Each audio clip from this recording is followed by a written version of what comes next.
NCP कभी BJP के साथ नहीं जाएगी, लेकिन विधायक अगर खुद फैसला लें तो। शिवसेना उद्धव बालासाहेब ठाकरे के नेता संजय राउत ने रविवार को दावा किया कि एनसीपी के प्रमुख शरद पवार ने हाल ही में उद्धव ठाकरे से कहा कि अगर कोई व्यक्तिगत रूप से बीजेपी में शामिल होने का फैसला लेता है तो भी उनकी पार्टी बीजेपी से कभी हाथ नहीं मिलाएगी। एनसीपी के वरिष्ठ नेता अजित पवार के पार्टी छोड़कर राज्य में सत्तारूढ़ बीजेपी में शामिल होने की अटकलों के बीच पार्टी के मुखपत्र सामना के साप्ताहिक स्तंभ रोक में राउत ने यह टिप्पणी की है। गौरतलब है कि मुख्यमंत्री एकनाथ शिंदे नीत अब शिवसेना के 16 विधायकों को अयोग्य घोषित करने का अनुरोध करने वाली याचिका फिलहाल उच्चतम न्यायालय में लंबित है, लेकिन राज्य विधानसभा में विपक्ष के नेता अजित पवार ने अटकलों को आधारहीन बताया और शनिवार की रात मुंबई में केंद्रीय गृह मंत्री व बीजेपी नेता अमित शाह से मुलाकात से इनकार किया। एनसीपी शिवसेना उद्धव बालासाहेब ठाकरे और कांग्रेस महाराष्ट्र में विपक्षी गठबंधन महाविकास अघाड़ी का हिस्सा है। मराठी संस्करण में राउत ने दावा किया कि शरद पवार ने मंगलवार को बैठक में उद्धव ठाकरे से कहा कि कोई पाला नहीं बदलना चाहता, लेकिन परिवार को निशाना बनाया जा रहा है। अगर कोई साथ छोड़ने का व्यक्तिगत निर्णय लेता है तो यह निजी बात होगी, लेकिन पार्टी के रूप में हम बीजेपी के साथ कभी नहीं जाएंगे। एनसीपी शिवसेना उद्धव बालासाहेब ठाकरे और कांग्रेस महाराष्ट्र में विपक्षी गठबंधन महाविकास अघाड़ी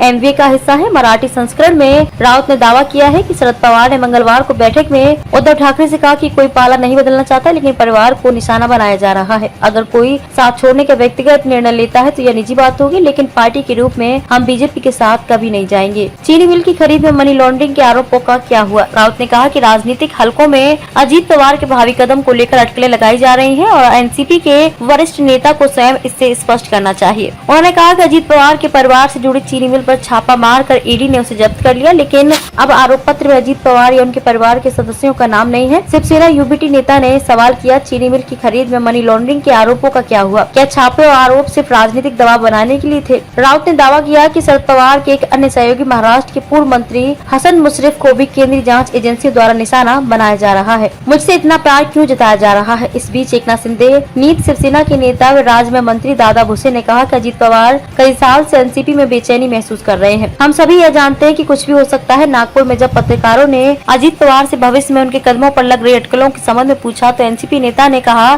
कि मैं मंत्रियों दादा भुसे, गुलाब राय पाटिल और उदय सावंत की अपने बारे में टिप्पणी पढ़ा रहा हूँ। मैं समझ नहीं पा रहा हूँ कि मुझसे इतना प्यार क्यों जताया जा रहा है। हम संयुक्त रूप से एमवीए को मजबूत बनाने के लिए काम कर रहे हैं। उन्होंने मुंबई में शनिवार की रात अमित शाह से मिलने के संबंधों में अफवाहों को खारिज किया। एनसीपी नेता ने कहा कि ये बेमतलब की बातें हैं।